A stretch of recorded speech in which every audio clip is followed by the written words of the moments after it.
Welcome back to another episode of Volumen in Spanish. We're gonna learn how to say it in Arabic next, but we I have a guest with me here today.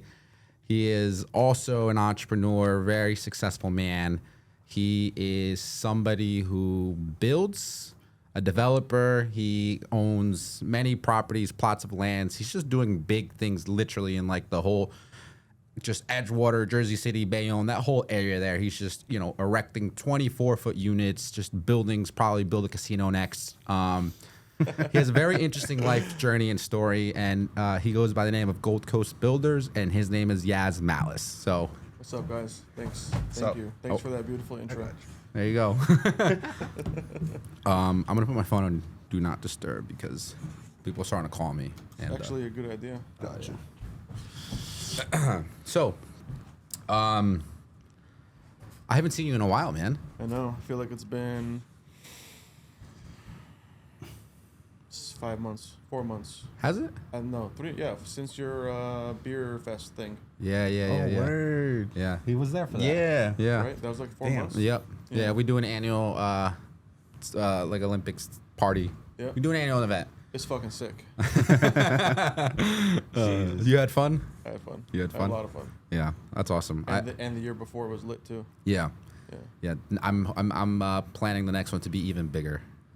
So I just want it to keep getting bigger and bigger and bigger and just crazier and just I don't know. I just think there's something about just being able to reunite everybody, because everyone has all walks of life. Everyone's going through their jobs, through their careers, they're traveling, their school, and it's hard to get together sometimes, and sometimes you just need that one thing that everyone looks forward to and just can get together for whatever reason and just bullshit and do whatever. So it's kind of like, so yeah, intense.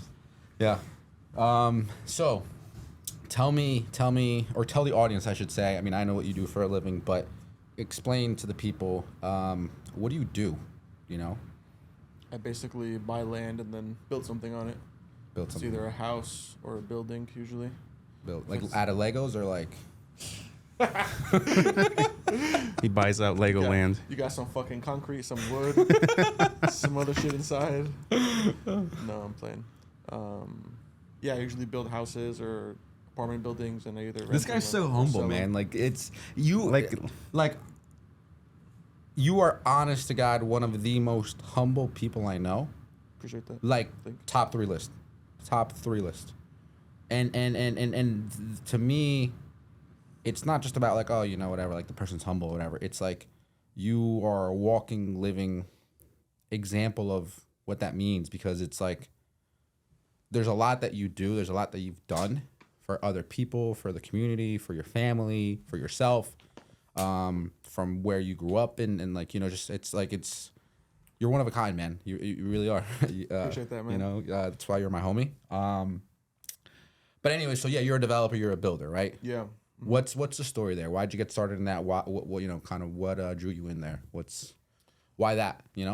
Long lineage of builders, but that was never really the plan until I was like 18. Didn't really know what I wanted to do. I always hated school though. That's where we met, college. Yeah. You went to college. He went. Yeah, you went to school. You went to Montclair State for a semester, right? Not even a semester. 3 weeks. 3 weeks. 3 fucking This weeks. not even a month. Yeah, not even a month. 3 weeks. Jeez. 3 weeks. And you just knew it wasn't for you. Well, I always hated it, and then even in high school, I did a work-study program, so you only go to school for like 3 hours. He's like, I wasn't in college, but like I hated it already. He's like, I don't know what college is like, but just fuck that place. It was, I don't know. I don't know. Maybe I have a problem with authority. I have no idea, but I hated it. And then I went because everyone fucking went. And then I had fucking testicle surgery, literally. Wait, what? Yeah, I had testicle surgery. What do you mean testicle surgery? I had surgery on my testicles. Like your balls? My actual balls, yeah. Oh, man. Yeah. For what? There's something called, Do you have one nut? no. Did you have 3? Did you get one removed? I have 1.5 nuts, no. I got 2 nuts. They work fine. I had something called testicle torsion. So basically, one ball wraps around the other ball. Oh my God! Cuts off blood circulation or something like that. Is that serious? Is that like? Yeah, it's pretty serious. Yeah. Yeah. Like what? The doctor said. Did you feel pain? Like, is it? Oh, yeah, did you feel one nut or ball sack like is the most tremendous pain you can ever Jesus. imagine. But it builds up slowly. Like in the What- beginning, I was like, oh, it's kind of, and then like hour 2, hour 3, you wanna leave this earth if that makes sense. Oh my God. It's fucking Was it, painful. what kind of pain was it though? Was it like something that just like, I don't know, like was it like just like tightness? Was it like just pinching? Like It was like being stabbed from your belly button down to your balls. all the way up to the abdomen? Yeah, my belly button down. Okay. So you went to the doctors and was that like the first diagnosis or was it just like I went to the emergency room because I was in fucking so much pain. so out of nowhere? Like just was it like Yeah. just one day you just felt the pain and you went, or was it like it Yeah. built up over like? No, it was like at 3 a.m. I was sleeping basically. I was 15, and then I had to go to the fucking hospital. So this happened when you were 15. Yeah. You were doing a little too much. No, I wasn't. I was sleeping.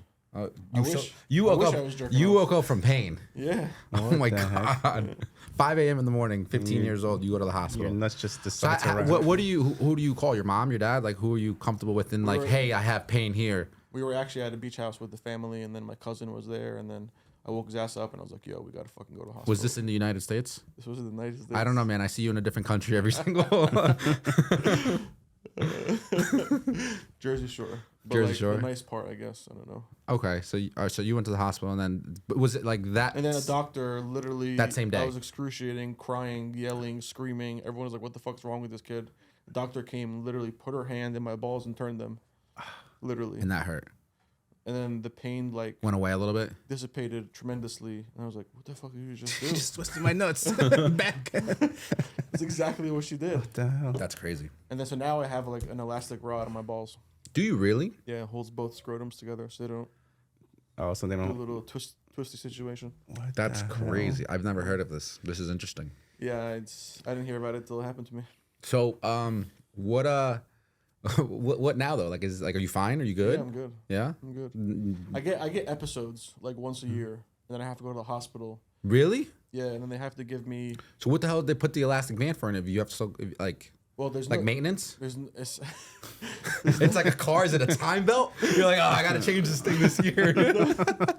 there's no like issue, I guess, but every like literally once a year, I just get this like attack of pain, and then there's nothing anything can do. Or anyone Do you can have a stop the to-go-to pain. doctor by this point, where it's like, yo, what's up, Holmes? No, I'm back. It's that time. Emergency room. Oh, So it's a damn. new doctor every single time. Yeah, and I just tell them, and I forget the name of the medicine. I always forget it, but they say it's 7 times stronger than morphine. I don't know.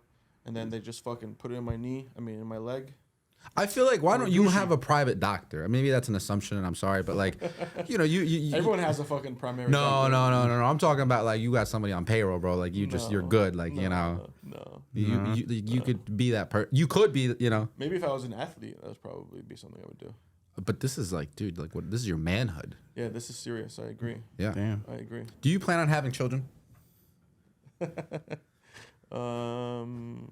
I think everyone can't. There's no right or plan. wrong. Nobody can really. Plan Okay, are kids something you this. want? You want children in your life? Little yous walking around and running around. Eventually, it doesn't have to be like tomorrow, but like, have you ever I think I do, but I think people are treating it as something you're supposed to do more than a luxury. Like it's you literally have. I mean, forget about the cost, which is a whole subject on its own. Yeah. but people, most people aren't really financially set, and then they get married and have kids, and it's really bad for their, I guess, financial career if they have one, because it really sets you back. You gotta spend a lot of money. You can't really save, and we're talking about living on regular incomes, right? right? In this area, can't save. You can't, invest your money. All your money you get is just going. It's going to taxes. It's going to your baby. It's going to diapers. It's gone. And you got to buy a house. You got to have a place. You got to do so many things. Yeah, there's a lot of things. So that's why, like, naturally, I think the marriage age got pushed to mid-30s for men. I'm trying to pull my headphones. No bad, bro. you know? Naturally. Because back in the day, they would get married at 20. Right. It didn't really Yeah. cost anything. Yeah. But now it's pushed to mid-30s. Like organic. I agree. I agree with you on the financial side of things. Like for me, like I don't think until like, and it's not like I'm not financially stable, but it's until like like there's things that I want to do and accomplish before I move on to that next phase of my life. But I think what I'm saying is like, for you, kids, like, because if we're talking about the financial, like, dude, like, you know, like, you're fine. So like, with I still The thing is the responsibility. Do you think you just don't want the responsibility? you guess, actually, right now? have, I mean, you have a lot on your plate. I feel like, you know, you're not that you're always stressed, but like when we have these conversations, you know, you have a lot going on, right? You're overseeing a lot of these projects. You have, you know, let's get into that. Let's think that. So developing, let's talk about building. Like you have currently how many projects that you're working on right now? 11 projects. That's 11, that's the properties of real estate, right? Yeah, all real estate. And these are all what? Buildings, apartments, like multifamilies? What do you got going on? It's a mixture of multifamily, some townhouses, some duplexes. What's the biggest one? The biggest one is still in the planning phase. It's 75 apartments So you're building Jeez. 75 apartments where? in a town called Bound Brook, New Jersey. Bound Brook, New Jersey. Yeah, Okay. it's next to And- Bridgewater. Oh, that's Oh, kind of alright. like by where Andy is. Yeah, it's actually close to Yeah. Hillsborough. And you better move out. You'll be the first resident there. Yeah, we got Give him the- give the man- we got your first tenant, bro. Give the man the penthouse. There's actually a bunch of buildings there because they did a whole master plan redevelopment. So walk me through the life of a builder, a developer there, right? So you it's a very slow fucking process. yeah, it's like a 2-year-ish process, right? From A to Z, it's 5 years. A to Z is 5 years, from start to finish, full completion, It's 5 years. 5 years. 5 years We're until talking about from inception of the land, right. getting it approved by the city, doing all the blueprints, getting financing. So does that mean that you make money every 5 years? Yeah, but if you have a pipeline of projects, they get staggered. Right, every year you get it's like this year pays from intervals. that one, this year pays from that one, but it wasn't always like that though. No, in the beginning it So was talk very to me hard. about There that. was gaps. What was the beginning? How do you? Because I mean, first of all, you need money to just buy a plot of Yeah, land. that's number one. Land isn't If you cheap. don't have money, this is not for you. Don't listen, don't listen to all these people that tell you can build for $0. That's horseshit. Sorry. Had to No, put it out there. Nobody working for free. You can curse. So yeah, I mean, but walk me through it, right? Like, let's say Matt here wants to become a developer tomorrow, right? What does he need to do? Money. How much? The moolah. Depends on which part of the country you live in. Right here, New Jersey. Let's say here. New Jersey being like one of the most expensive states to live New in. Jersey is tough for beginners, man. You need a big starting capital. Big. How much? Like $1 million. No, you don't have to go that far. I mean, You need like 100,000 no, you need Nah. more. Yeah. I think like 500. You need to have like investable, where you're not risking your entire life. Right. You need to have. You can't just have like 300,000 saved, and then you're gonna like, I'm gonna use every single penny of that to go into it. No, you Yeah. can't do that because especially as a beginner. How you're much though? What's a you're good going to under budget the project. It's gonna happen right? because you don't know what the fuck you're doing. And you don't have the connection to the networks where it's like, okay, like this guy costs that much. There's a lot of learning curve. But like, what's just like an average? It doesn't need to be the exact number. Like, is it 500,000? Is it like? I would say you need to have 500 grand to be able to invest 200 grand. Put it in perspective. You want to have double the amount. Yeah, because Problems happen. You want to be Especially able to afford it twice, which is a good rule of thumb. I know we've talked about that a couple times. I mean that saying is very interesting because it doesn't really apply in the big leagues. You're right, but Like if you're buying a $10 million piece of land, you don't need to no have one's 20 expecting million. You gotta have more than 20 million. But But that's what I'm saying though. Like it would be financially a more sound decision to be like, all right, you know, it's again like you said, it's like you're not buying a $10 million home or something. Well, another big factor which no one talks about is your ability to finance the deal. So if you're a beginner, you're not gonna get good financing. Period. It doesn't even Nobody matter. trusts you. Is that why, or you have no track record? You have or? no track record. You have no proof. Anybody you go to is gonna be like, "Have you built anything before? Do you know how to build?" If I wanted to Do you become have a a builder, license? would you vouch for me? I mean, I would vouch for you, but Okay, that's all I need to know. You- Nope, that's it. Stop the sentence right there. That's all I need to know. 2024. Can give you a hammer and be like, get to work. I'm gonna show up to a plot of land with like 200K and be like, yeah, I said I could just do this. How much did you start off with? If you don't mind me asking. $0. So like, how did you get, into the business? How did you, I know you said you have a lineage, so I'll talk about that a little bit. So basically, my grandfather was a developer in Beirut, Lebanon. It's a country next to Syria, next to Egypt, Middle East. Okay. It's where the big explosion happened, in the shipyard. Yeah. Oh, wow. But yeah, that's that place. That's where your family comes from. Basically, yeah. My father was born in Syria, but he went to Lebanon. What do you associate with? Syrian. You're Syrian. Yeah. Okay. And all right, continue though. So then, your dad. So my grandpa was a developer. Then there was the war, civil war. Basically lost everything, plus or minus. 1900s? In the 1900s, maybe Early? maybe in the 70s. Okay. 70s, oh, wow. Yeah. Pretty sure it was 70s. So anyways, that was really bad. And then my pops was obviously like, this is not a place to live. I think at the time he was in college in Paris. He also went to college in Beirut, which is in Lebanon. Beirut is the capital of Lebanon. So then basically he was like, fuck this place. And he somehow ended up in America. I forget how. Your grandfather. My father. Your father. Yeah. Yeah. Ended up in America. At this point, everyone in his family was still in Beirut. So he had to leave his family in his 20s with no Your money. dad. My father. Yeah. And his father was in Beirut, his mother, all of his sisters, his brothers, his friends, everybody. He didn't know a single person in this country. This is the craziest story, by the way. Yeah, I've heard this. I've heard this story. You told me this forever ago, and I always ask you to tell it to me because I'm like, this is so inspiring. But listen to the story. Go ahead, keep going. It's a story, man. Yeah, he didn't know anybody here. He knew English because he went to school in Paris and the American University of Beirut, which they call AUB, and it's all in English. Right. Except in Paris, I think it was in French. So he knew English and French and Arabic. Wow. He knew 3 languages coming to this country. Dude, your dad's a G, bro. He's a cool guy. gangster. He's a cool He's a guy. gangster. No, he's actually He's legitimately OG. a gangster, bro.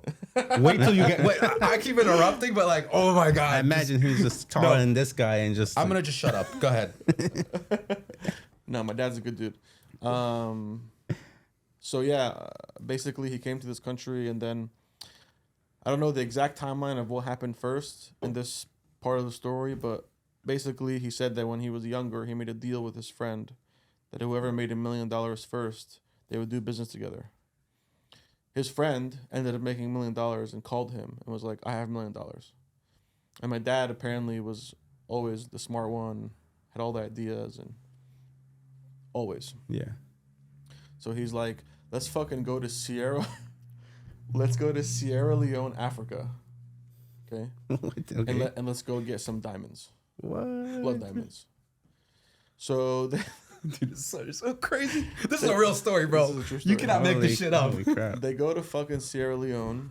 I don't know the details in terms of how they brought the money, what flight they were on, where they landed, how they got to this farm or this area. Those details, I don't know. But he got there, and then basically they went to some person in Sierra Leone that sold blood diamonds in Africa. So they drove there, got there, gave the guy $1 million in cash, literally cash. And because this was maybe 1980, 1975, something like that. So then he got the diamonds, and they were like, fuck, how do we get out of this place? And this is Sierra Leone. And I'll explain why I'm saying Sierra Leone. So they get into a taxi, and they start driving, whatever. They get out. It rains. The fucking taxi gets stuck in the mud. They're like, what the fuck do we do? They were like, let's just sleep in the car, and in the morning it'll be dry, and we'll just continue. So they sleep in the car. With a taxi driver. With a taxi driver, with the diamonds. They got $1 million in diamonds. Oh my god, this sounds like it goes crazy. Bro, this is we can make a movie on this. So then these fucking Sierra Leonean Africans, according to him, surrounded him by the hundreds. Now, keep in mind, my father is Syrian, so there is an element of exaggeration here. It's like the Arabic thing. They fucking exaggerate a lot. Yeah. So instead of 100, it might be 50, right? Still a lot. surrounded by people. When they know Let's assume it's 50 people. Right. Surrounded Dude, this even if it was taxi. just 10 men outside they're the taxi. outnumbered. They're Yeah. basically outnumbered. Bro, it's you and your boy and this But random these are- taxi driver these are- who's Sierra Leonean or These whatever. are African naked people that don't speak English and are just in his point of view yelling and banging on the windshields and the windows trying to get in the car. He doesn't remember exactly what happened, but somehow the car was able to move out of the mud for a little bit, for like a couple seconds, and then they got hopeful, and then it got stuck. And they were like, fuck. So somehow, my father escaped with his friend, left the taxi driver in the car. We don't know what happened to the taxi driver. Escaped with his friend on foot. Somehow out of the scene, I think the taxi driver distracted them and they were able to escape from the back.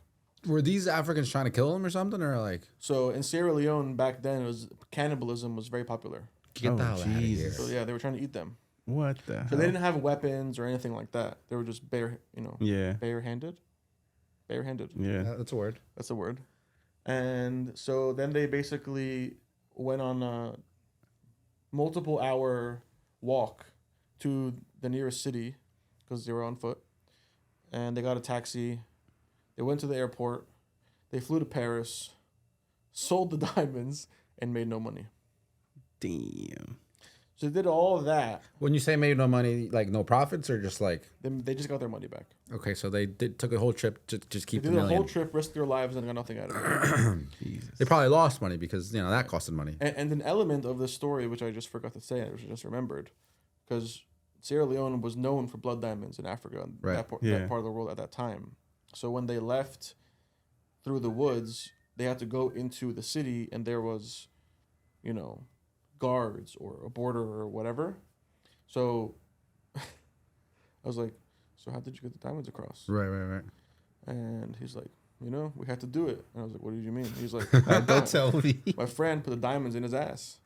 And I was like, did you put any fucking diamonds in your ass? He's like, ha ha ha ha ha. He just didn't answer the He question. didn't fucking answer the question. So he did. I think he did. He did. Yeah, he had to, bro. He had a few carrots. That's a lot of diamonds. I think he's. $1 million worth of diamonds. It's actually not that many diamonds. It's like a handful.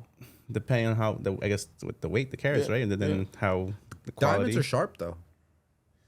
Diamonds are sharp. You think they did it with like just bare diamond, or do you think there was like? No, they definitely. I don't know if they even. I mean, I would think anything you put in your ass, like some type of condom or something with some lube. You think they put the diamonds in a condom and then one up? I don't know how deep. I don't want to imagine. You see, these are the details that I'm missing. Right. You see? This is Yeah. the problem. And I These are think details. it's uncomfortable even asking your dad. Like, it's like, Dad, how far did you stick these up? He'll never tell the truth. Oh He'll Jesus! never tell the truth. There has to have been some form of lube. I mean, You can't just put a raw diamond.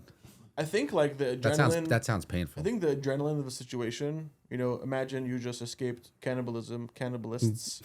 You're walking through the mud. It's probably raining or nighttime. Yeah. You're fucking drenched. You're tired. You're scared. It's you're crazy that poor, ends up you got being- diamonds. Everyone wants to kill you. Think about all these feelings, the adrenaline that's going through your body, and then you have to go to a crossing guard. I don't even think that. No, they didn't have lube. They didn't prepare for this. But you know what though? It's also like, You just walk around with lube granted, this in is- Africa. No, but Find some slippery substance. listen, bro. There's wet mud on the ground. This is like the 70s, 80s too. So we're talking about like a 50-year time difference too. Like the world was different, security was different, airports are different. So like, there's definitely a little bit just approach to like how you're able to get through some of these checkpoint security clearances and stuff like that. Whatever. I'm not saying it's easy. I'm just saying like what we imagine it to be, obviously isn't, because it's just a whole different generation and a whole different time period. All right, so they make no money, right? And then what? Then my father, his friend says, "We tried. I'm out. Give me the money back." And he went back to his country. And then I don't know if this happened before or after Sierra Leone, but he opened up a jewelry store in Beirut. Your dad. Yeah, was very popular at the time. Yeah. So he was in like an area where there's a bunch of jewelers, kind of like New York City. There's like Diamond District, you know? Yep. It's like Yeah. the Diamond District of fucking Beirut. Yeah. Yep. So he was opening up his store, whatever. And his neighbor, you know, whatever, he has a jewelry store. One night he finds out that a neighbor got killed, shot in the head, robbed all of his jewelry while my dad was building a store. Right. And then immediately after that, he was like, fuck the jewelry, fuck this diamond business. It's not worth my life. Fuck Beirut, fuck Lebanon, I'm out. Yeah. He left, came to America. Again. No, this is the first time. Oh, this is the first time. Yeah. Yeah. So he had Sierra- done that. Then he went to America. Then he came back for that $1 million to go to Sierra Leone to go on that adventure with his friend. Yes. To then back to, I guess, Paris or whatever, or back to the U.S. Correct. with no money. Correct. So now my dad's back in the U.S. He rents an apartment in Fairview. For like $200 probably. Yeah, $500. That'd be nice. Fairview, good old Fairview. That would be great. Yeah, it was $500. Yo, let me get one of those apartments for $500. This is impossible. Why? Come on, dude. Keep going. So that happens. I think he also lives in the city at one point as well in a really cheap apartment. Actually, now that I'm thinking about it, when he came to America, he had no money. So he lived with an African American family in Harlem, Wow. and they basically housed them for a long period of time. This is I think such it was- humble beginnings, too. It's so crazy, I dude. think it was like 3 or 4 months, and then I guess that kind of situation expired. Then he was forced to live in the YMCA for $12 or $15 a day. While he was doing Which is a this- good amount of money back then. Like Yeah. today, No. it's like that's minimum wage, but like back then it was like minimum just Like like hotel- $3 or something. Like It was like $12. Yeah, Yeah. it's still. you gotta put in like half of your work That's like day that's pay like, to sleep for the night. that's like fucking $10 times 30 is $300. So it's probably like $350. Yeah, it's crazy though. Yeah. All right, and so then So then, at the same time, he discovered that he could sell chickens. So he was selling chickens in Manhattan, like live Like- chickens, selling them. Like at a to shop or people. just like to like just going up He's- and like, hey, he's- I got chickens. He started off in the street. Then he grew in like a 2-year span. He started wholesaling, started making like really like.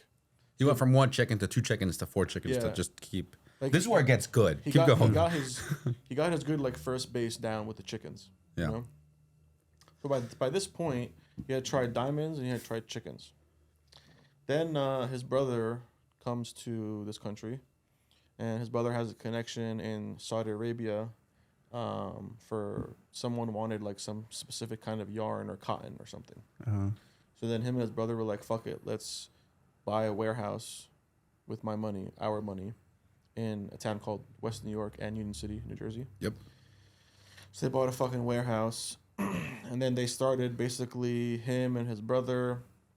They started making yarn for this specific customer in Saudi Arabia. Then, slowly over time, over an 18-year period, it went from just them two. Then they added their wives. Then they added a lot of workers, Spanish workers. And then they grew to about 100 workers in the factory. Oh wow. And then they opened a factory in Haiti. They opened a factory in Egypt. They opened a factory in India. They had like 150 workers here and maybe 300 or 400 in Haiti and other countries. It's international. Yeah. It's crazy. And they basically, so if you drive to Union City, there's a big banner that says embroidery capital of the world. Yeah, what Yep. is that? Is that because of your dad? So he was part of that. What? Yeah. I've always wondered. I've always seen that. Dude. I'm like, since when are we the embroidery? No, we Yeah. are. Yeah. New Jersey as a whole was a big like Patterson, Well, yeah, like Newark, and the all Silk these City places and where like- we had the text mills and stuff. Yeah, you so know? here we had the textile factories. We had something called dye houses, which was like giving dye to these cloths and giving color to Yeah. dresses and clothes. because it was just all like just white. So you Yeah. need to Yeah. like that you know then art starts to form and designs and patterns and fashion really. Yep. Then they had beading, like beads, Oh, okay. whole bunch of stuff. So after the peak of their company, which was called Hamos Industries, it was 3 brothers, my father, his brother, and another brother. One was in charge of all the machines, one was in charge of the cash, one was in charge of designs. and everyone ran their thing like fucking drill sergeants. Right. They did that for fucking 18 years, made a shit ton of money. And then in like 2000, 2001, 1999, started going downhill with China and the NAFTA agreement, Bill Clinton, all that. Yeah. But everyone was closing one after another. Like the whole town Just went. fucking gone in a couple years. Wow. Like 25 years of glory, and then in 2 years, gone. That's crazy. Like, It was China. Yeah. So some people, adapted and kind of was able to figure out a way to move their manufacturing to China, which was complicated because there wasn't really cell phones. It was like it was tough. So not everyone Dear did it. China. And you just start writing letters. I mean, yeah. Not everyone did it. So then they had by like 2000, 2001, I think they had 5 factories in Union City, West New York. They were like, what do we do with this? And basically no banks, no knowledge of banks, no knowledge of financing, no knowledge of construction, no knowledge of anything to do with real estate whatsoever. Right. They took these factories and were like, fuck it, let's build houses and buildings. And that's how they started. And that's how Yaz also started, and that's the lineage. That's such a crazy story to be like, well, this is why I developed buildings. so like during that time, like how old are you around that time? He wasn't even born yet. I was like 6 or 5. He was non-existent during half wow. of this stuff. Yeah. When Yaz came into the picture, bro, Dad's got it made, bro. And I don't mean this in like a bad way. Like I'm not pointing you out. I'm just saying like this is why like I said, like I genuinely love you and respect you because it's like when I met Yaz, it was in college during that 3-week period that we attended. Those 20 days that you were there. Vima. It was Vima. Oh, another one? Another one, bro. Jesus Dude, Christ. the amount of friends Making or just- friendships. no, it's a big network of people. Yeah. Vima was fucking amazing, yo. I don't care if it was actually a pyramid scheme or not a pyramid scheme. No. I will not accept any slander on this show. But I didn't really make that much cash. Yeah. I was there for like a year and a half. But the people, bro. Yeah. Like, Yeah. We have a You just met good people. You think that's a crazy story? We have an even crazier story about his family and his brother and what they accomplished within the company. But let me finish off the train of thought that I was saying. And there's more to that story too, but we could go on all day long, like how your dad met your mom, like that's a pretty crazy story. Let me just wrap this up real quick. So when I met him and we were in college, and it was during the 20-day period that he was there. If you see Yaz, dude, he's a normal ass dude. You would never think anything of him, but like the more you know him or get to meet him, it's like he is like you are like there's just like a library. Like it's just there's so much depth and there's so much that's going on behind the scenes as far as like where he came from, like those humble beginnings from his family. Obviously, not even obviously, just for the people who don't know, it was one of those things where like.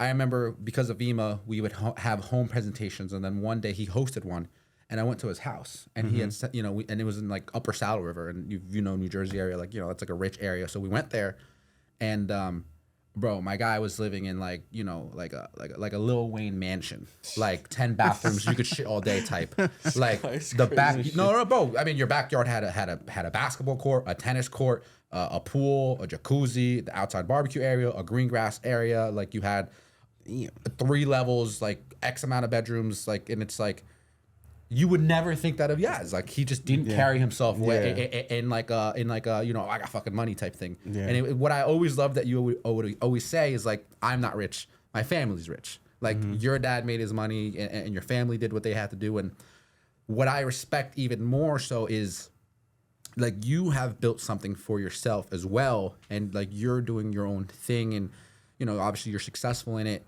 And it's just like, it's the attitude, it's the charisma, it's just the way you carry yourself as far as like, it's like, because there's a lot of people that I also know who, they come from money, but like they have the wrong attitude, or they're just, like they just take everything for granted and they're stuck up and just, but like, you're not like that, you know what I mean? So like, that's why for me, it's like, dude, like, the reason I'm like that, all credit goes to my pops. He never gave us any money. He never believed in spoiling his kids. He never believed in getting his kids their first car, unless they earned it somehow. Right. He never, he never was flashy even himself, besides the house thing, because the house thing is like an Arab thing. Right. All Arabs, like, they love big houses and the hookahs. Like the hookahs. And the it's like a whole thing. Yeah. Last thing I want to talk about your family, though, is Can you tell me how your dad? Can you tell just your parents' story? Because without that, like, you wouldn't exist, bro. We wouldn't be friends. Real quick. My mother got married to my dad when she was like 18. This is very common in Syria. But before that, I think she was engaged like 2 or 3 times. So like in Syria, being engaged is like you get engaged and then you get married. It's not like, oh, I'm engaged and then maybe I'll break it up. Yeah. No. But so her dad apparently was a cop or high up cop, whatever. She ended up getting engaged to the current president of Syria's brother. Right now. Well, the current president, his brother. Yeah. Wow. Bro, I'm telling you, Wow. crazy shit. Like, But before this president was the president, his father was the president. So it was So it's like a family thing. it's a big, like, Syria Right. is not a fucking democracy. You don't like vote lineage. for the things president. go It's a down. dictatorship. In, It's yeah. a pure dictatorship. Oh, okay. That's what it is. Would other Syrians agree with this? Like, people watching? I think, like, if someone were to watch this segment and was Syrian, I think there'd be like an issue. There would be. Yeah, if they fucking. But those that know, it's like one of those who know. No, I mean the thing is, bro, this is a real story. Yeah. This is not Yeah, it's a real fabricated. story. It's This not like is it's the only country that does this. No, There's plenty no. of other countries. Yeah. Yeah, but there's a lot of like Syrians who are like pro the president, and there's a lot course. of Syrians who are not pro the president. So it's like a big thing amongst the Syrians. right. Yeah. It's like, All right, so she was engaged to him, and but fuck the people who are with the president. You know, fuck those people. Honestly, there you go. like There you go. fuck There you this go. guy. This guy killed 1 million people. How are you gonna be on this guy's side? What are you talking about? See, He I calls- wouldn't know that. He caused the greatest immigrant crisis in the history of the world. Like, what are you trying to? There's nothing that you can even be on side with. The comment sections are gonna be lit. Good. I've Not seen even, a bunch of like little Syrian texts. Matt's gonna look at this. He's like, I'm about to put dude, translate. I'm meant to put subtitles. all right. Anyway, so your mom, she's engaged. Yeah, she was engaged. Her father went to. So she told me the story. She went to his house, and she got there, and she was like 15 or 16 at this time. So she had no idea what the fuck is going on. Like, she doesn't really have, she grew up like get raised and get married kind of lifestyle. Right. Which was like the norm, and that's was the the norm, cultural yeah. like thing to do. Still is the norm, honestly, in most of Syria. But Yeah. some people would argue that. So she went there. She's like in the pool, whatever. Her dad comes and he's like, "We're leaving. This is not happening. You can't marry this guy." Da da da. And then she never understood why. And then later she discovered that her dad said that this guy has all these guns around and all these different women, and he's like, he's gonna marry 20 of you. You're nothing gotcha. special. Right. All in just guns all the time, security. It's a fucking president's son. Hostile. At the time, it ambient, was the yeah. president's son. Yeah. So It's a big deal. It's a Yeah. very big deal. And he's not like, president of America where you can't really like, you can't really like do what they do over there. You can't have 10 wives in America. You know what I'm trying to say? Yeah. Like, No, I get it. but over there you can. And you're the president. Different. Sheesh. It's different country, different rules, just different continent, like Yeah. culture, religion. Like, there's a lot to it. Yeah, so that happened. They broke it off. And then a couple years later, someone knew that my father was looking for a wife. So in the Arabic culture, back then apparently you would tell some woman in your Family. circle, Okay. your sister, your aunt's friend, someone would know that you were looking for a wife, and they would literally go look for wives for you, like actually look for wives. Yeah. And then they would talk to other parents, be like, "Hey, this guy, he wants to get married. He's looking for this, and a daughter." And then basically, I don't want to say they would have interviews, but it kind of sounds like a fucking interview. Like they would. It's come, like a form of dating, you know. No, they would come to the house, both of them, It's like, do you cook? and then Do you clean? and then the Smoke other hookah? parents are talking like somewhere else in the room, but everyone can see each other. You know what I'm talking about? Yep. Because you can't be in a private room before you're married. It's against the religion. Oh yeah. You can't even touch her. It's against the religion. You can't even like hug her or like kiss her goodbye or. Can you do a handshake? No, you can't touch her. And just I'm not sure what exactly is the religion, at least where Muslim. you Muslim. Okay, Yeah, so yeah. you grew up Muslim. Okay. Yeah. So you can't like this is hardcore back there, not here. So like he met her and then 3 days later they were married. Wow. Literally 3 days. They've been married for 30 years. Jesus. No. And that's how you're here. That's how I'm here. Wasn't there a story about like you had to like go kidnap her or something? Kidnap her? No. He didn't like steal her, but I'm saying like save her? Yeah, wasn't there like a he saved her type story too? No. No, There's no saving. no. It's my other Syrian friend. It's your other Syrian friend. Nobody got saved here. Nobody got rescued. Nobody was held hostage. That's awesome though. Maybe you're thinking about some of my uncles that are in jail in Syria. I don't know. I don't know anything about that. It's another conversation. Yeah, we don't need to get into that. So the crazy thing is, all right, all of this happens, right? Your parents need to meet, and they come to America. Your dad's business, all that stuff, and then you're born. We're like the same age, right? You're 28. Yeah, I was born 95. 95. You're a little bit younger than me. Yeah, he's 28. Yeah, 27. I'm younger than you. by a little bit, Oh. because I'm 94. Oh, okay. And so now let's fast forward to college, right? We're in college. We end up doing Vima. We do, yeah, you want to hear a crazy story is, so how did you hear about Vima, by the way? Adam Shockey. Adam Shockey. Yeah. I saw him at your house at that party for your birthday. Yeah. Yeah, Who's there? that's when I saw him last. Who's there? Let me just, so I don't know if you guys know how this works, but I'm not even gonna really get into it. But your brother Raz also ends up doing Vima. Yeah. And at the time, like me and him, we're in college. I think it's like freshman year, so we're probably like 19 years old or something. And your brother was like 15 or something. He's what, 3 or 4 years younger? Yeah. How old's your brother now? I think he's 25. I think. Yeah, so he's about 3 or 4 years younger. Yeah, 3 years. So his brother gets enrolled into the company, which realistically it wasn't even like an eligibility thing because you have to be like, I think 18 years. Yeah. How'd you guys even do that, by You the have way? to sign like some like fucking Your parents needed to do parent some- and guardian Yeah, waiver. so it was one of those things where it's like his brother wanted to get involved. And we're talking about like a 15-year-old kid, bro. Like at 15, like, dude, you're playing games and basketball and like fucking discovering your penis. yeah, like so his brother gets involved within the company, has to go through like the legality of paperwork of if you go get a tattoo or whatever, right? It's like your guardian parent needs to sign off on it. Permission slip. Just to get enrolled. And this isn't a field trip. Like, hey, like go tell your parents about it. Like this is like, hey, mom and dad, like I want to start selling some products and I want to, like make money from affiliate links and like that sort of thing, right? I'll let you finish the story, right? So your brother is now in the company. What happens next? He talks to my cousin in England, London, and he gets involved, and then they end up building the largest part of the company in England with a 15-year-old kid in New Jersey As the What? leader. as the leader. Yeah.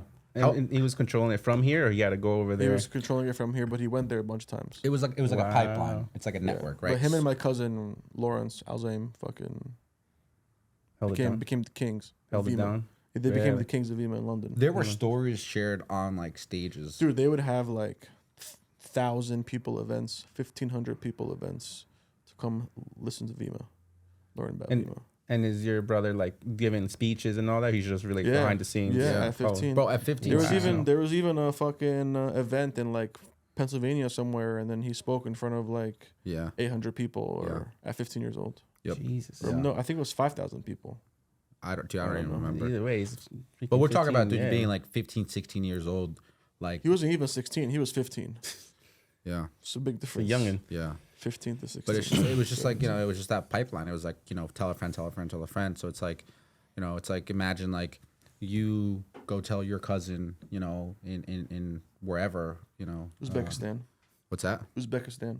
What is that? I was trying to make a Oh, joke. just, yeah. Flopped. I know it's a country. I'm just The saying joke like, flopped. yeah. Well, I was He gonna didn't go know with what a that South was. American country, thought you were mocking Peru. So I was gonna say like it's like you going and telling your cousin in Peru, Yeah, like look, about go a to business Lima or opportunity. something. Next thing you know, I'm selling Beamer cans over there. Right. Yeah. But the way it would kind of It work is happened. like That's literally what it the sounds like. easiest way to explain it is this. It's like in today's day and world, like there's drop shipping and there's like Amazon affiliate links, right? Yeah. So it's like if we have this product here and I'm telling people like, hey, use my link to buy this Yeah. product, right? Yeah. Like I'm creating and generating a sale for Amazon for this product in itself. I'm going to receive a commission, a percentage, some sort of payment structure from this sale. Yeah. And if I tell you about it and then, you purchase that, then I would obviously get a little bit of kickback. Now imagine you go and you tell your cousin in Peru the same thing about this drink, and then he likes it, so then he becomes a consumer of the company and the product, and he's purchasing it.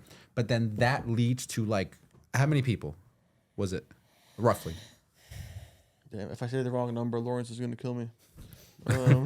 Just on average though, like how many, like thousands? Thousands. All right, we'll just leave it at that. So it's like, imagine that leaves Thousands. like 5 or more or less. More. More? Yeah. So yeah, imagine that Good amount leads to of then thousands. like just like a small town, like Yeah. 10,000 people. Whole Well, wave also now, just- exactly. Well, London is not really a small town. No. But I'm saying like the percentage of people that are consuming and buying the product okay, out of so. Okay. And so imagine right, again, right? I tell you about something, you go tell your cousin in Peru. Before you know it, and it was in a short period of time too. Like we're talking like within the year. And you're witnessing this as I'm seeing this whole thing go down. Like Yeah. I know Yaz, and I know about his brother. Like when I met his brother, I was just like, this is so crazy because the how do I put it? Like the ripple effect that is caused by that, where it's like, okay, there's 10,000, plus people and growing daily, and it was like you were the catalyst. And here's the craziest thing of it all: you're 15 years old. Yeah, that's what I'm still stuck on. And you're and so like you like, dude, there's money that's being made, there's networks that's being made, there's credibility that's being made. Like people are now like you know what I mean? Like it's like anything, right? It's like in any business or whatever. It's like when you receive a prize or you receive an award or you come in first or you make X amount of money, like people start looking at you a little bit differently because then they're like, oh shit, like this person, whatever. And so that's so, and like we're like 19 or something, and then there's people who are like 30, 40, 20-year-olds. Like there's people of all ages who are doing this thing. But it's just like, bro, this 15-year-old just made that happen, which was crazy. And so, he was a name that was talked about, and again, he talked and but it was just nice to see like, wow, like this kid is reading, this kid is going to events. Sophomore in high school. He did an impact for a sophomore in high school, bro. Like I was playing Halo 3 when I was a sophomore in high school, bro. Like, you know what I mean? Like, so yeah, I mean, whatever. That's and it was fucking crazy though. Yeah, it was crazy. So that's when I meet him though. I meet Yaz, and we go through this whole adventure. We went to Vegas for some events. We've been around a couple of different, I guess, states together and stuff. And you've been to my house. I've been to yours. I've smoked some great hookah. Probably one of the best hookahs at his house, bro. And some good weed. You won't see him do that now. So fast forward though, past that, you never went to college, didn't need it, obviously. You decided to It wasn't really about needing it or not needing it. Right. I just fucking hated it. I had no plan. I had no idea what I was gonna do. Yeah. Zero plan. Post Vima, right? So after like, everyone sort of decided to move on, how long was it before you knew like, okay, like, you know what, I want to be a builder, I want to develop, and I want to, I started a bunch of businesses that I thought were interesting. Like what? So the first one was my father had this guy that worked at his factory, and then I was talking to him one day, and then he was like, that I forget which years, like there was certain years like in the 60s, I think 60 to 69. They made $50 coins with silver in them. Yeah. Like actual silver. Yeah, that's a real thing. So he told me about that, and I was like, So then I discovered that you could go to the bank and be like, I want $1,000 in $50 coins, and they'll give you $1,000 in $50 coins in like the next business day. You go, and then I would go pick them up in my car. I was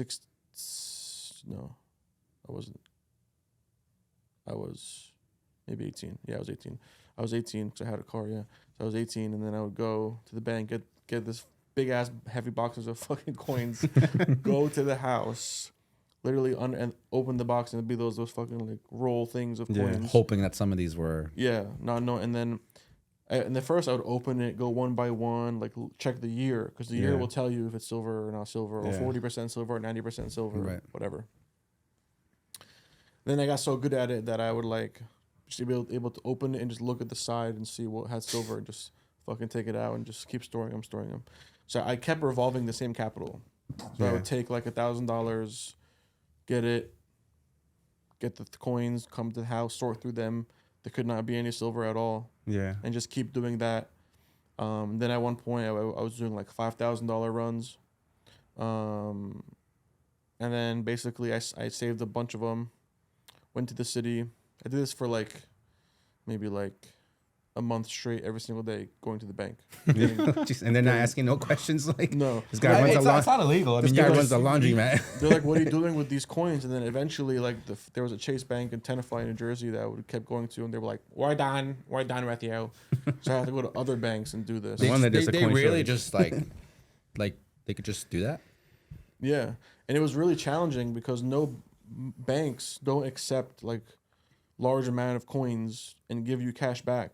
Yeah. Only at the time, I think there was a TD Bank bought like Commerce Bank or whatever, Yeah. and they had those like coin The counting coin machines, yeah. and that was the only bank that had it. Wow. So I would dump the coins in there from that bank, say thank you for letting me use the coins, Yeah. and then just give them money. They're not making money off of this, right? Yeah, They're not that's charging me that's anything. before you didn't have to even be a customer of TD. I mean, bankers Yeah. don't. Yeah. I mean, I don't want to say bankers, but like even like the people who are servicing the front desk or the concierge, whatever you want to call it, like you're not making money regardless. You're getting paid for being there. You know, like Yeah. if I come in and deposit money or take out money or exchange bills or whatever, it's not like, you know, maybe like the head bankers, if you're like signing accounts, there might be bonuses towards that establishment or that individual. But as far as like, hey, listen, I'm just gonna give you a bunch of coins or I'm gonna take coins out, like it does nothing for your job. Nothing is changing. Like you were gonna do that or not do it and Yeah. still get paid the same amount. Yep.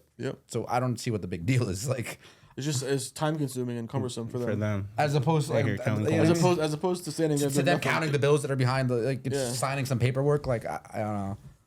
It sounds. I agree. That's an interesting hustle. So that was really time consuming and It didn't really, work. and I actually made my first few $1,000s with it. And then I was, so while I wasn't doing this, I was learning welding and laser cutting and cement mixing, and You were doubling up, doing a little bit of both. yeah, I was learning that, and I was trying these random things out, which is what I thought they were at the time. So then the next thing I tried was I discovered that in America, there's a certain like tread depth that is allowed on tires.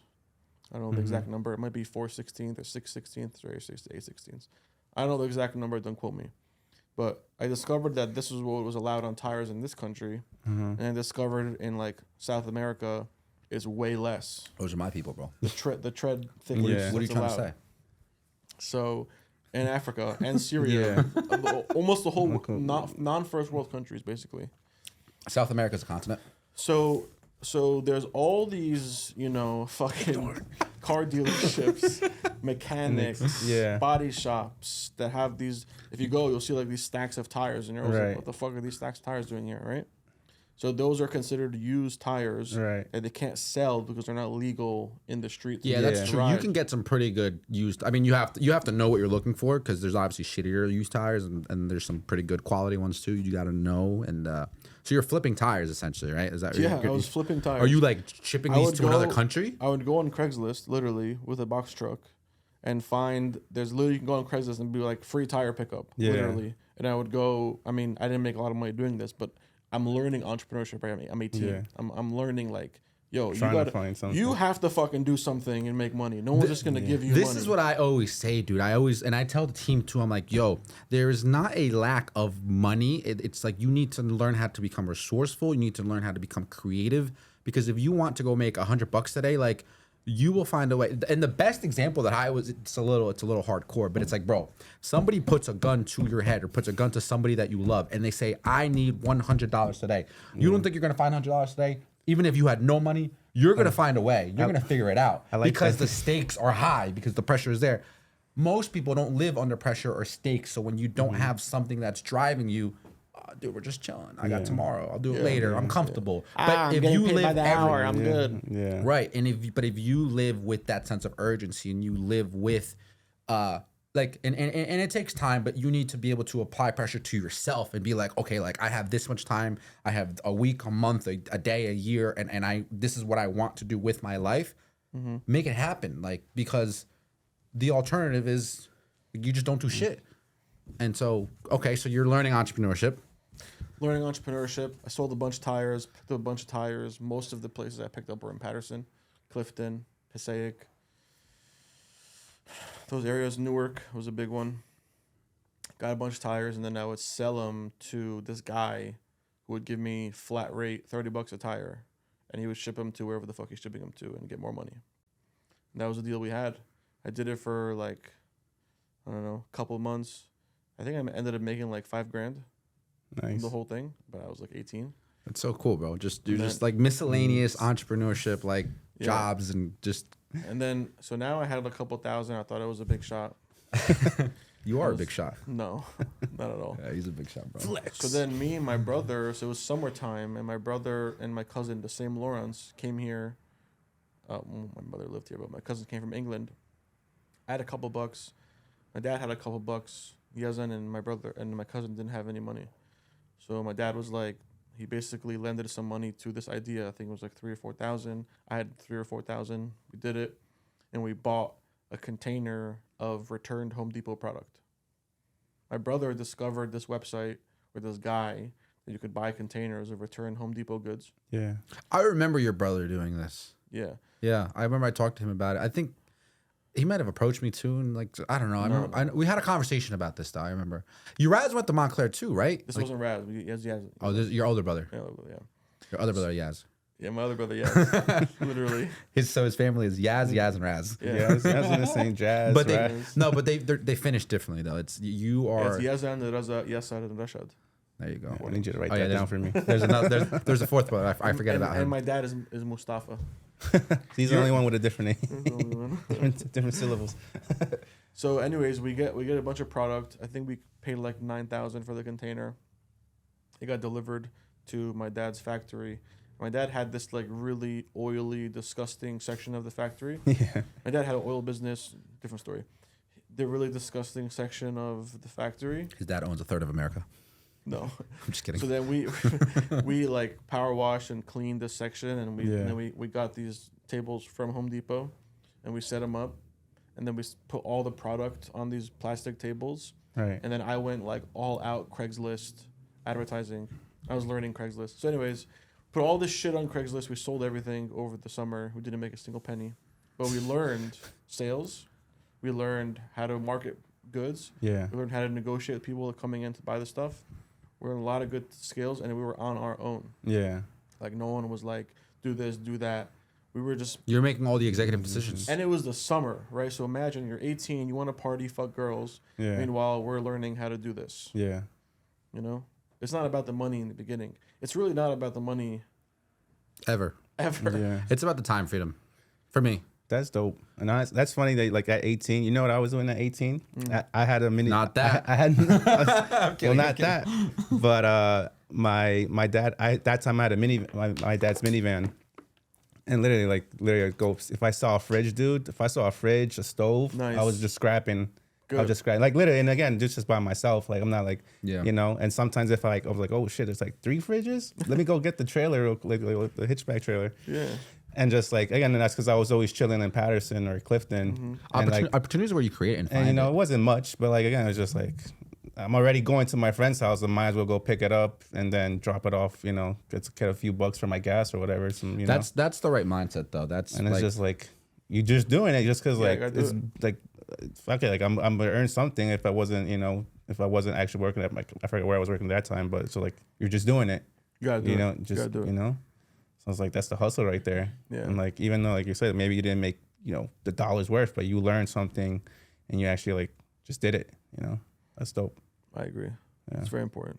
Trial and error. Trial and error. And That's then, what entrepreneurship is, trial and error. Everyone has this grand idea where you have to be a fucking genius. You gotta know what you're doing. You gotta plan. You gotta do dot, dot, dot. Fuck that shit. Just go try, dude. Just go try Find out. something. yeah. Go try something. It's scary for some people. It's Don't you know, be a little bitch. Go try it, dude. you want to know something? What's gonna happen if you fail? You're gonna be in the same place again. Nothing changed. with some debt. You know what's You funny? don't have to do something highly capital intensive. Yeah. Sorry, When- I cut you no, off no, twice no, already. that's good. It's 2 times in a row. It's fine. I'm gonna cut you off 3 times now. No, you know what's funny? So this is my first, I guess, taste of entrepreneurship or just realizing like a flip. When I was basically in elementary school, Wow. I would go from I would go to eat this restaurant in Patterson, and there would be the Asian lady. What's it called? Like the Adelia, it's a Peruvian restaurant. So in the Patterson area in general, I think it's on a corner, right? yeah, it's on the corner. I've been there too. Yeah, it's on Market Street and So Yep. Yeah. Market and Crow. I think Grand, not Grand. You want one of those. But the point is, during that time, this is when bootlegs used to be very popular, and like the Asians would come around the restaurants and try to sell like DVDs and whatnot. So obviously like $5, $10 sometimes, and so like I'm like seventh grade, sixth grade, seventh grade, like seventh grade, and it'd be like $5. Okay, so I get like 2 or 3, and sometimes I forget like what the movies were during that time, but obviously it would be like rated R or whatever. They didn't care. They weren't asking for freaking ID. Right. So my dad would get it. He's like, he didn't. And I was like, oh, it's just a movie. And I would take the bus home. So eventually, sometimes I'd be like, oh, look what movie I got. And then I realized like the younger kids, some of them were like, oh, yo, like, damn, my parents won't let me go to the movies and watch that.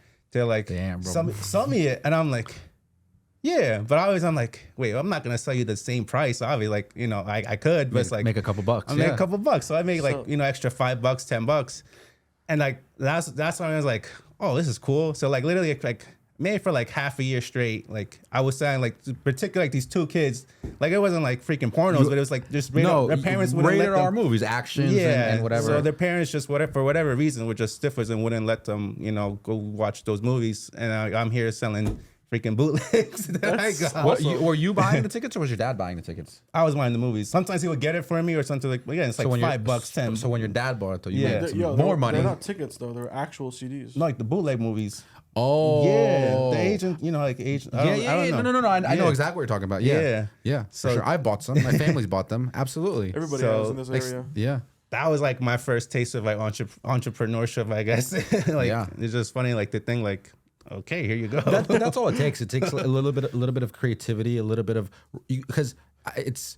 For me, it's like you need to recognize opportunity. A lot of people don't. A lot of people, you're kind of just going through the motions. But it's just like if you just stop and think for a little bit as far as like what kind of like because business essentially is you're solving problems for somebody else or some sort of, depending if it's product based or service based. But it's a solution to a problem, right? And if you can solve people's problems, well, now you're in business. And similar to you and similar to like. What you were doing for me, obviously I met you right around the time I was really discovering myself, right? So it was like we were on that same path of like, what do we do? We were talking on the phone, hanging out, going out, drinking, all that stuff. But before that, I had that like full circle moment where like once I realized this is what I want to do, where I was like, yo, I want to be a business owner. I want to go into entrepreneurship. I want to like just live that sort of lifestyle. It was like not a fun lifestyle, by the way. Debatable. To the average person. Yeah, you're right. You got for everybody. I always say you got to be a little bit crazy to kind of like, enjoy struggling. But like it's the end goal, or not even the end goal, but like when you hit certain parts of it, it just like, to me, it seems all worth it. You know what I mean? People don't understand like the I don't want to use the word sacrifice because it's so cliche at this point. Everyone's like, sacrifice. Like, okay, we understand. But like, I don't want to use that word. It's more of like you gotta just basically, however you were living before. It's discipline, though. Different. It's a form of discipline. It's just like, I don't know. It's not for everybody, and if it is, even if it is something you want to do, it's still hard. It's definitely the hardest thing. It's a lot of things. So we can get into that. Yes. But no, what I'm saying though is when I like my full circle moment was, I remember being in like middle school and like elementary school, and I think it was probably like the 5th or 6th grade, right? I don't know how old you are when you're in 5th or 6th grade. You're like 10. Yeah. And I remember there was like a common thing where like kids would forget their pens and pencils. Yeah. And it was always a matter of like, hey, like you got a pencil I could borrow, you got a pen I could borrow, whatever, right? And so I shit you not, one day I remember thinking to myself like, yo, like I almost already knew in that classroom, like, you know what, like these 3 kids never have pens, and like I knew like this guy like sometimes doesn't bring pens. Like, it was just dude, it was just information in my head that just registered. Right, I'm 10, so like I'm not thinking about business, I'm not thinking about entrepreneurship. I'm just thinking about like they have a problem, I can solve that problem, but it's not going to be for free. Right, it's not going to be for free. So then I remember thinking to myself, I have a bunch of pens and pencils at my house. And I remember going home that day, and I remember like asking my mom and just like saying like, you know, where do we keep all the pens and pencils? Just grab probably it. asked her in Spanish. Grab a step. See. Mommy, See, See. Mama, ¿Dónde está el lápiz? Los lapiceros. Yeah. I was like, you know, ¿dónde están las plumas? Y los lápices. And so I grabbed all of those, and then I had one of those like, you know, those little containers that you could like hold all your pens and pencils or whatever. Yeah. I grabbed a bunch of those, and so I showed up to school the next day with like 20 of them. And in my head, I'm thinking like, yo, like, I'm gonna make some money. Like this better is ball like, out. yeah, dude. I mean, Better make $10 right now. so then I even set a little pricing structure because I had different pens. So I was like, this one's gel. This one's costs more. got, this one's got the little cushion. This one's a mechanical. So I was like, this is 25 cents. This is 50. This is 75. This is $1. Right. And surely enough, come, I don't know, second, third period. Yo, you got a pen? I was like, yeah. I was like, I got a bunch of them. But it's like 50 cents. And so I was flipping pens and pencils in like the 5th, 6th grade to my classmates. That's really good. funny. But then I got caught. And Call. yeah, like the teachers the saw police? No, the teachers, I don't know if you saw it or whatever. House got raided. They were just basically like, look, you can't sell pens and pencils to your classmates. And I was Haters. like, and in my head, I'm like, why not? And they were like, well, because this is, you know, what I was like, but like, it didn't make sense to me. I was like, I could buy a pen after school. Why can't I buy a pen in school? It didn't click. But I did make some money. It was like lunch money, you know? So like if I made $2, $5, $4, I'm getting myself a cookie and iced tea, whatever, a bag of chips. Extra chocolate milk. And yeah, you know, so that was like an early sign. Looking back now, like I'm like, okay, like that made a whole lot of sense. And then I remember also like after selling those pens and pencils, when they were like, you can't do that, I was like, okay, great. And then like this is when I realized like, you know, I was smart in the sense of like finding loopholes, because I was like, okay, like, well, now I'm gonna sell candy. Like that's what I'm gonna do next. Like you said, you didn't say anything about candy. You said about pens and pencils. So like, you know, and then I was selling candy, and I was selling like just like Latin candy, like candy that like American kids wouldn't have access to. And same thing. funny. I was making whatever money, and then eventually that kind of got caught too. And then basically I stopped, you know, doing stuff like that. And then I tried it again in high school. I would sell some shit here and there, and it was just like, but you know, I never thought like bigger picture, like, you know, because pens and pencils, it's accessible, it's easy, like there's no real risk, right? It's just like we're talking about pens. I'm talking about being 10 years old, and it's like and that was so much fun. It was just, it came natural to me. Like that was just a way of thinking that like it wasn't like I need to like program myself into like, okay, like here's what I need to do for my life. Like it was just, I enjoyed that, which is why in today's day and age, you know, fast forward like almost 20 years later, I'm 28. Like it's, you know, I'll sit down on a meeting, go talk to somebody, and like this just feels normal. Like this is what I'm supposed to be doing. Like Enjoy it. everything else just It's a doesn't. rush. Everything, yeah, it is. like a little rush. Everything else just doesn't. If I feel out of place, you know, like I can't imagine doing anything else. Which I feel you. Which is why I say like it's a mixture of both. You know, there's definitely hard moments where it's like when you're down, but if you're already down, the next step is up. So it's like, yeah, I don't get caught too much in like my feelings as far as like, okay, like, you know, this sucks or whatever. I have no money, or like I'm in debt, or I'm struggling, or I'm stressed. Like those are real things that people go through, and I think that's part of being a human being. But I think we all deal with emotions differently, and I think we all allow it to affect us differently. Some people, you could just sort of like grab that feeling and just flush it out, and it's like, okay, move on, right? So I'm very logical in that sense. But then I think at the same time, there's other people who aren't. They're a little bit more emotional, a little bit more, you know, they have to feel it out and go through it. And then, you know, you kind of get stuck in that. And then that's why I feel like people don't make it, as far as like, you know, you get told no, you get rejected. People don't want to buy your product, your service. They don't believe in you. It sucks. They hate on you. You get bad reviews. Like, you know, and so it's.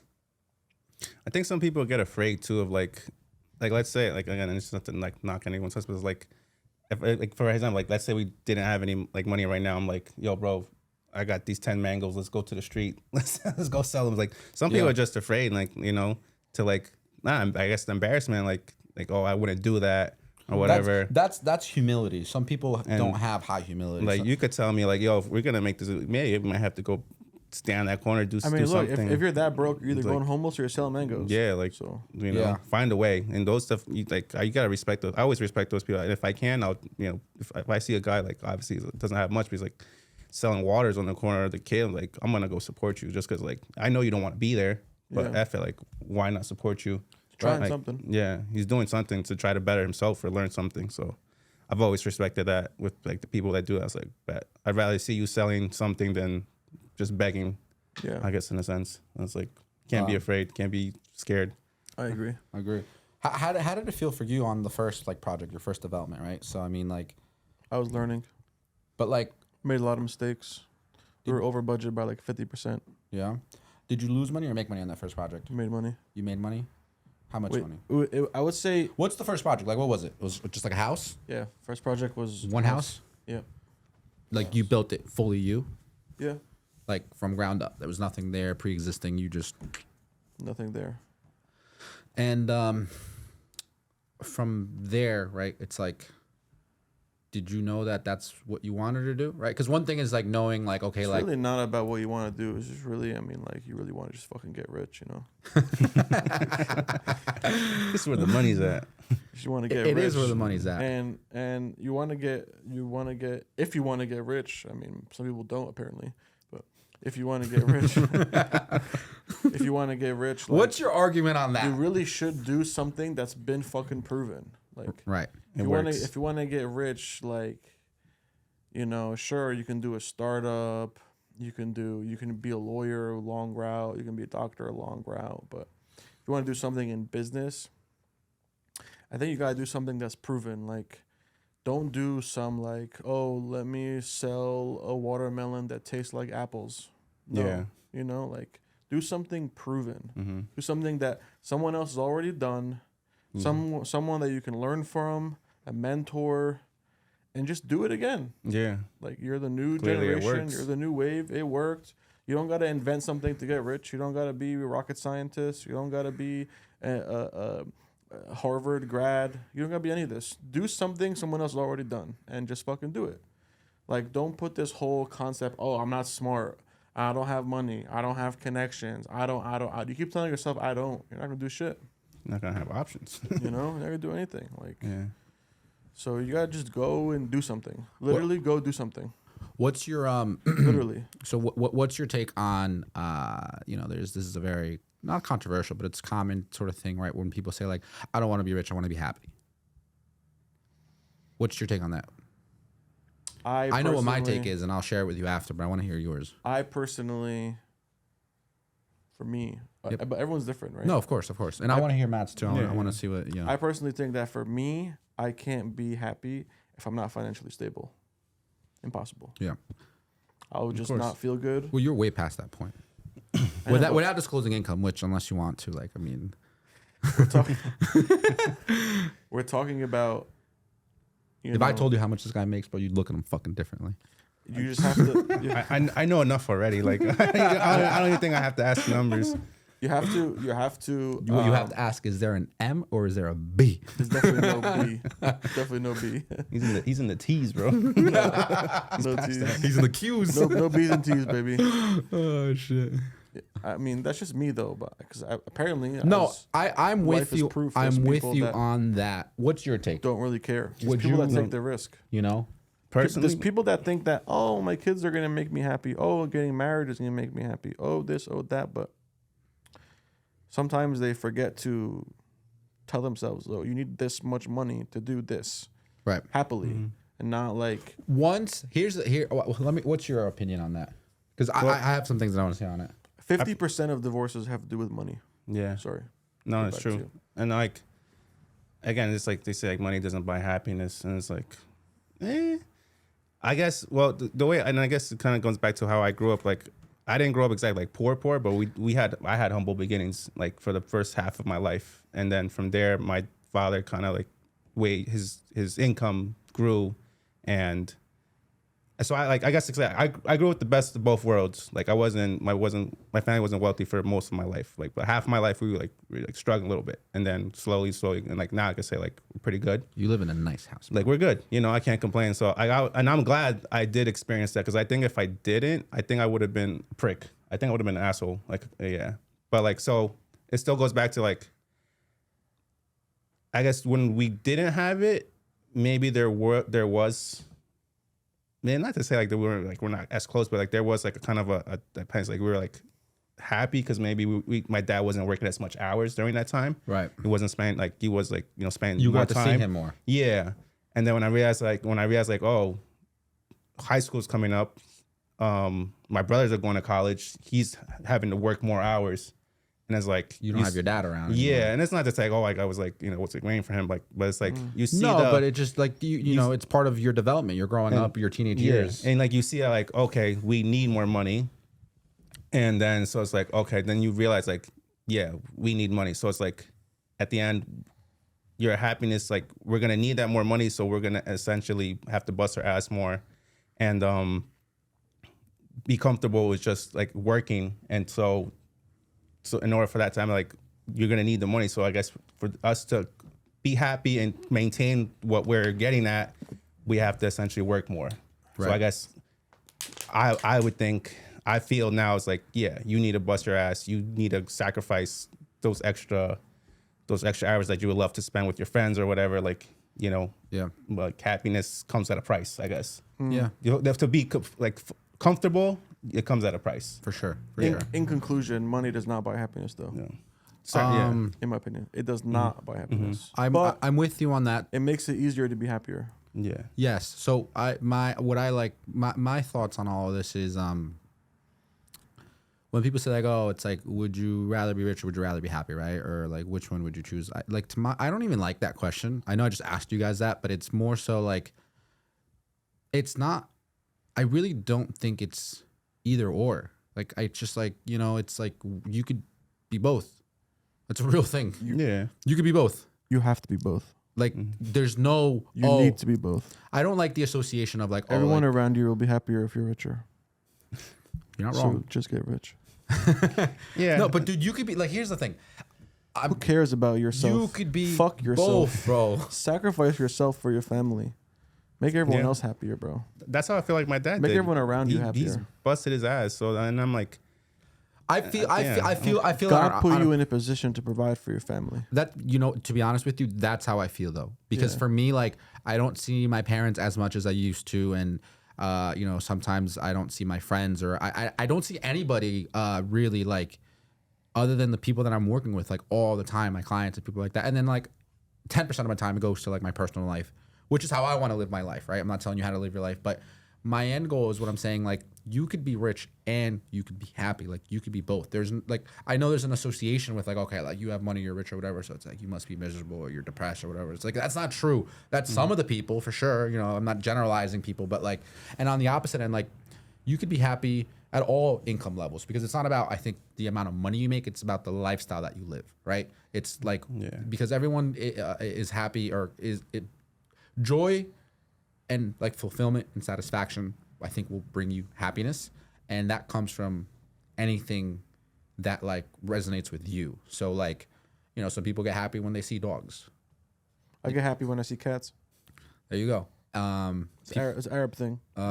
So it's like you could be both. That's what I believe. It's like It's I could be against, both. technically speaking, it's against the Muslim religion to have a dog in the house because you can't pray where there was dogs. Dogs are considered dirty. So if I will pull up to so your house, cats are clean considered? Or is it- Considered clean, yeah. really? cats are considered royalty, bro.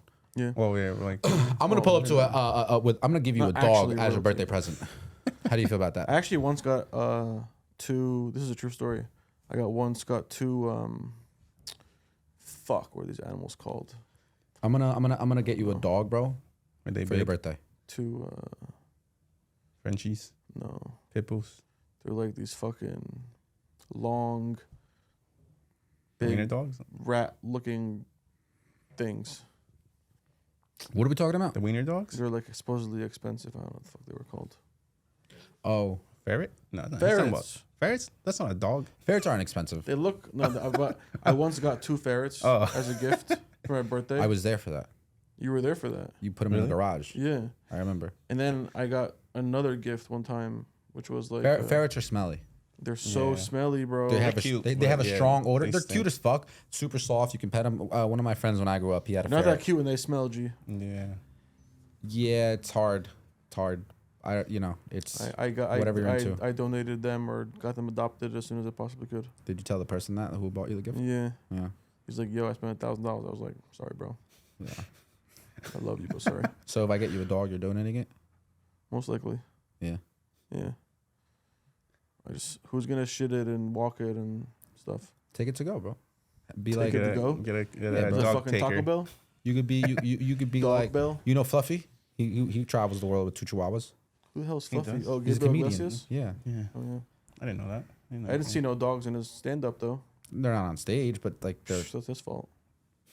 they might be. I don't know. They should be on stage, actually. I'm sure they I are never think every now about and it. then, or yeah, maybe in like one episode or whatever. in the I don't front know. seats.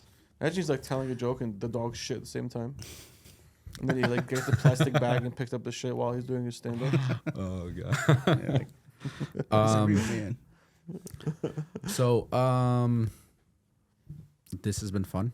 It's been fun. This has been interesting. Thank you. I Thank learned you a lot. Thank you for sharing. You know, personal life, family, Thank you. a little bit of business. Disclaimer. Get rich. Or die happy. Get rich or die trying. You know. No, dude. Also, rich is relative. So what is rich for you? if you're in Pennsylvania, being rich is way different than being in Manhattan. What is rich for you? That's I want to know. What's that line that you define to be rich? There's rich and wealth. What do you define those numbers at? The problem with the word rich, it has such a negative It does. like I'm rich. Shut the fuck up. Like such a. I just don't like that word. But there really isn't a replacement word. You know, Abundance, it's actually a good word. financial abundance. It's actually you found the replacement in 2 seconds. Abundance. I think that it's relative to each person. For You know, sure. But what is your number? I think my number. Yeah. We're talking net worth. We're talking cash. What are we talking? Whatever, however you define it, right? Like for you not to I like, think after $10 million, nothing matters. Bottom line. You can't, like, unless you're buying jets and yachts, or if you're buying $2 million Bugattis, or if you're buying $500,000 Richard Milles, what are you going to do? Buy a house for $2 million, have some kids, have a wife, you know, spend whatever, $300,000-400,000 grand a year. What do you need? What's okay? You know? yeah, What else are you gonna do? that's true. You know, you're gonna travel all these countries. Then what? You traveled. You're gonna buy a big house. Then what? You bought the house. You're gonna buy the Benz, the BM, the whatever. Then what? You bought it. What are you gonna buy? 50 Rolexes? What the fuck? What are you gonna do with all this cash? That's so much time. So what ends up happening to all these guys is that they end up discovering this after they make money, and they're like, well, let's just make big companies and invest. And when you do that, your personal life is not changing, right? Yeah. You're still going to be in a big house. You're still going to have the cars or with a restaurant lifestyle. Your wife will buy a couple bags, whatever. Your kids will be fine. But the rest of the money just goes to deals and investments and making more money and more money and more money and doesn't end. It's a cycle. It More doesn't money, end. more problems. So you're just going to stress yourself out. You're going to put more worry on you to make money that you can't touch. Yeah, I think at that point it becomes a little bit more of you just kind of do it because you can, you know, because That's why I say it's not about money. Like it's more of like just like, you know, I know guys who are older, 50s, 60s, who are extremely wealthy. right. They're not doing it for money. No, but it's almost like They're a doing game. it for their kids, right? They're doing it for their legacy. They're doing it because this is really cool. They're doing it because they think this will be impactful. This is a challenge, right? But that's why what they I'm do saying. those It things. requires a certain type of person for that, but at the same time, it's a game, right? It's like you, it's just like anything else, right? You're like, okay, like we've done this. Let's see if we can do the next. We can do the next, and you're not necessarily doing it for financial security or whatever. Other reasons can be tied, generational wealth, legacy. You want to pass things down, whatever. But like it's, you know, you need something to do. You need something to look forward. You know, as much as like people say like, oh, I want to be retired and just do whatever the fuck. It's like, I don't know, you know. Also, on an ending note, I think that it's very important to talk about money with your kids. Yeah. Specifically, like business and money. Like, add that conversation at the dinner table. I knew we weren't in the very same like important. wealth class tax bracket when I started coming to your house, not because of like physically and materials things that were there. I know you've never been a materialistic person, but it's more so like also just the type of conversations that were happening around your family, right? Like I've had dinner with your family, and so I'm sitting there, and they're talking about like the market. They're talking about like building stuff. They're talking about ideas. They're talking about the next investment. Like it's like I sat there and I'm just like, I've had dinners with my Hispanic family, and like they're talking about like soccer, and they're talking about like how their day went for work and job, and nothing wrong with that. But I realized real quickly, I was like, it's a difference. It's like it's like, okay, these people are. I'm saying they're doing things in life, but there's just like a little bit more of the dialogue is different, dude. It's just different, right? Yeah, it's just like, so it's just like it was like a wake up call. I'm like, yo, I need to get myself around these type of people if I want to do the things that I want to do, because chopping it up with my uncle about how his Sunday was at the barbecue ain't gonna do it, Yeah. And like I'd love to hear what he did, but like when you got the money, that's when you're gonna hear. When I went to Haiti and was part of the group, and we built like I'm so mad I didn't get to go to Haiti with you, bro. Long story short, about we should do a trip to Haiti though. 2 or 3 years ago, Yaz approached me. He was like, I'm gonna be building, I don't know, like 30, 50 homes for the homeless and the people in Haiti after the hurricane, and when the thing was that. And you did, and you wanted me to come on that trip with you to film and record and make videos and like kind of make like a documentary type of thing out of that trip. Unfortunately for me, that was 3-4 years ago, like I wasn't financially stable enough to be able to say like, yo, I can just leave the country for like a month or whatever and just come do this. It was 10 days. I couldn't afford to leave for 10 days. And like it was going to be all paid for the most part, right? But like, if you hit me up now, dude, I'm down. Let's go tonight. We out. Let's go tomorrow. Book that ticket. Haiti is not a place you can go to right now, unfortunately. Yeah. But I'm just saying in general though, like I would like to do, I like that sort of things, right? Where like you are, I'm not just making a video for like the hair salon. Like I want to like, see some shit, experience some stuff, and be able to tell a story, and then like have other people learn and just maybe help, You can help with a lot less money than you think in general. Yeah. But I want to help with my like arts, the creation, the direction, like the. You can do that too. There was a photographer there. Yeah. Wasn't me. Doing it at his time. Yeah. I mean, I don't really. I mean, I'm not saying it has to be he Haiti. put everything on a fucking CD. Like, who puts things on CDs? I don't get it. But yeah. Well, he was like what, 50 years old or something. No. He was young. Yeah. How old? How young? He's probably in his 20s or 30s. I don't know, bro. But he was like with the church. Listen, bro. No criticism. He did his time. He put in the hours. He did the work. Whatever. No criticism, just a fact. Yeah.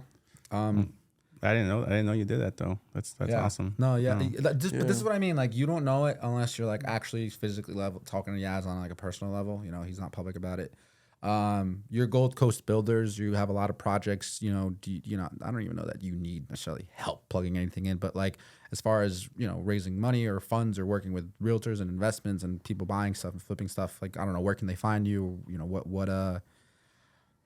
What can someone expect out of you, in the next couple of years? What are some projects, or just I don't know, money moves? Like what's next, bro? What's to come? What are you excited for? That's a loaded question. Bunch of questions, like 7 in one, but just wrap it up for us. Like what I'm excited for interest rates to come down. Yep.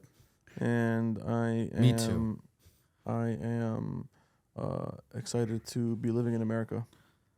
You were born in America, weren't you? Yeah, but I could have been born in Syria if my dad didn't make the decision. Didn't go. Yeah. Like, I have family in Syria still. Yeah. So, but I'm happy in America. I think we have the greatest weapons to fight. You're talking dictatorship. Dude, now you're talking mass language, bro. He's speaking. Yo, run this another hour real quick. It sounded like that, but I was gonna say we have the best weapons to maintain our freedom. Maintain our freedom. Create an economy. Everyone can make money. Just go out there, bust your ass. Don't be a little bitch. Don't chase women. That's a big one. Go out there, make connections, be nice, be honest, be yourself. Don't look at anyone else. Put the fucking blinds on. Go fucking forward and do something. It can be anything. You can make money doing anything in this country. So, word up. Yeah, that's great. That's awesome. But also, Gold Coast Builders. Gold Coast Builders, IG. Plug it in. Talk to that. You got to talk to that camera, bro. That's Google. Gold Coast Builders, guys. Follow me on IG. And when's our next video together, bro? You need to stop playing Tomorrow. games. Tomorrow? Tomorrow. Matt, you want to do a video tomorrow? Another one. No, I'm being serious. Um, We have a podcast tomorrow that we're doing, but I'll get you somebody. all right. We'll talk right after this. Also, real estate is not how it sounds on Instagram, guys. Real estate is very slow, very boring, very hard, very capital intensive, but it's rewarding if you're willing to go through that mud pit. So Instagram is lying to you. Don't believe Not yours, everything. though. Not yours. Your Instagram was great. All right, guys. Thank you so much for tuning Thank in. you so It's much, been bro. Yaz, Gold Coast Builders. We'll see you guys in the next Appreciate it. episode. Thank you. Rule 'em out. Peace. That was good, boys.